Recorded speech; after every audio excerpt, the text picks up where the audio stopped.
Hey guys, Mike Frontera here, back with another retirement theory video. Well, we're quickly coming up on open enrollment season for health insurance. And whether you're looking to sign up for a new plan, or perhaps you're already part of a plan through work or through the healthcare exchanges, it's likely that you have at least heard of the term HSA. But what you may not know are all the amazing things you can do with an HSA. I happen to think it's one of the best deals that the IRS gives us, and yet it's one of the least understood accounts out there. So tie your shoes extra tight because I'm about to blow your socks off with some great HSA information. Well, we're waiting. All right, before we get going, let's cover the basics. And by the way, if you think you already know the basics and you want to skip to the fun stuff, then go ahead and drag the little video cursor to the next video chapter. Should see a little break in the timeline to indicate that break. All right, HSA 101. First important question to ask yourself, am I eligible to contribute to an HSA account? Well, you got to be able to answer all three of these questions as yes. 1, is your annual deductible at least $1,400 as an individual or $2,800 as a family? 2, are your maximum annual deductible and other out-of-pocket expenses no more than $6,900 as an individual or $13,800 for family coverage? And 3, are you not yet eligible for Medicare or TRICARE? Did you answer yes, yes, yes? Well, then there's a good chance that you're in. Now, if you're participating in a health plan through work, your employer might have already enrolled you in an HSA, or you may have at least made one available to you. But as long as you meet those eligibility criteria, you can set up an HSA for yourself regardless. So on the surface, an HSA is an account that you put money into. It covers qualified healthcare expenses. An HSA is to healthcare expenses as an IRA is to retirement expenses, or as a 529 is to college expenses. It's basically an account that you can set up that the IRS has given special tax treatment to. And like its retirement and education counterparts, the HSA does have some rules that are important to recognize. First, you can only contribute so much each year. The limit is $3,550 as an individual or $7,100 as a family. Now, if you're 55 years or older during the calendar year, you can contribute an extra $1,000.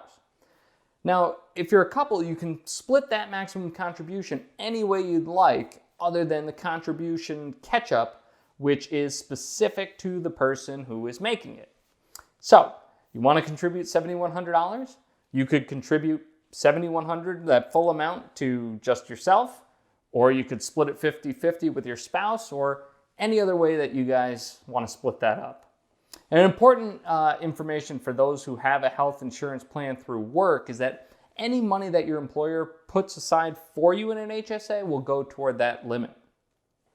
Number 2, deadline for making those contribution limits is generally April 15th of the following year for the year you're making a contribution, your tax deadline. And number 3, if you take a withdrawal from your HSA for a non-qualified use, meaning not for qualified healthcare expenses, it will be subject to both income taxes on the withdrawal as well as a 20% IRS penalty. So the HSA is going to be used for those qualified healthcare expenses that would qualify you toward your healthcare expenses for taxes. But if you want to see the full list, just go to IRS publication 969 and I will put a link at the bottom of this video for that. All right, so you're eligible, you know the contribution limits and the penalties for non-qualified withdrawals. All right, so what makes an HSA so great?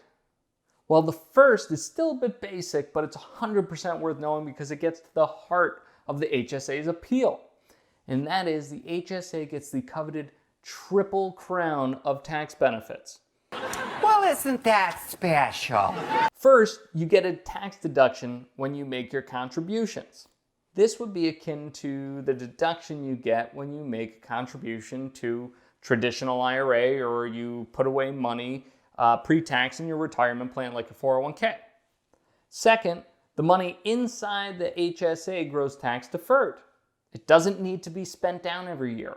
You can keep it as long as you like. And like your IRA or 401k, you can invest the HSA into a variety of investments, and you don't pay any taxes as the account grows in value over time. Third, when it's time to pull your money out and use it for your qualified healthcare expenses, your withdrawals are tax-free. You heard that right. You get a deduction on the way in and withdraw tax-free on the way out. Surely you can't be serious. I am serious. And don't call me Shirley. And not only that, but unlike most pre-tax retirement accounts, the HSA has no required minimum withdrawal age. So wait a second. Might it make more sense to be sure you maximized your contribution to your HSA before you even think about funding your IRA account? Well, what if you have no healthcare expenses in retirement? Well, I've never met anybody like this, but if that were the case, you're still not out of luck. The HSA can double as a retirement account. Once you're 65 years old, you can use the HSA for any purpose and not pay a tax penalty. The catch is that you would have to include the withdrawals as taxable income if you're not going to use the money for a qualified healthcare expense. But I mean, in that regard, the treatment would still be very similar to what it would be if you were pulling it from your IRA or 401k, whatever. And remember, no minimum required withdrawals. But let's take issue with the not having healthcare expenses. Now, as I said before, you can look on publication 969 for a list of approved expenses, and the list is huge. And beyond the basics, here are some surprising and frankly awesome uses for an HSA for you, your spouse, and dependents. Dental expenses, routine checkups, x-rays, dentures, implants, fillings, braces, covered. How about vision expenses? Contact lenses, contact lens solution, glasses, reading glasses, prescription sunglasses, eyeglass repair kits, over-the-counter drugs, Tylenol, Excedrin, Pepto-Bismol, allergy meds, cold remedies, cold drops, sleep aids, and foot creams. And here's my favorite use of all. You can use an HSA to cover certain medical premiums and co-pays. Did you retire and lose your job, or now you're on COBRA? Pay your premiums from your HSA tax-free. What about Medicare? Not a supplement or Medicare Advantage, but Medicare itself. Yes, you can pay your Part B premiums right from your HSA. Well, wait a minute, my HSA is taken right out of my Social Security. That's okay. With an HSA, you can reimburse yourself for qualified expenses. That goes for any HSA expenses, by the way. Okay, so for example, you're paying this year's Medicare Part B premium, it's $144.50. That means you've drawn out about $1,734 out of your Social Security checks. You can withdraw that same amount from your HSA tax-free. Heck, even long-term care insurance premiums can be paid from your HSA. Those are subject to the federal tax deductible limits, but still, how cool is that? Finally, if you happen to have any money left in your HSA when you pass away, you can leave it to your spouse and it'll be treated as if it was their own. Now, if you or your spouse ultimately leave a balance to a non-spouse like a child, well then, like Cinderella does at midnight, the HSA turns into a pumpkin. Your beneficiary would receive the remaining account balance in full, and it would become taxable in the year that they received it. Now, are you as excited as I am about HSA accounts? Jerry, I'm busting! I can't believe it!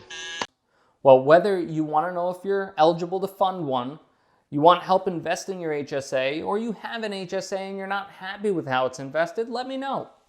Come visit me at www.retirementtheory.com or send me an email at mike@retirementtheory.com. Did you click subscribe on this video or follow me on Facebook? I think that you should.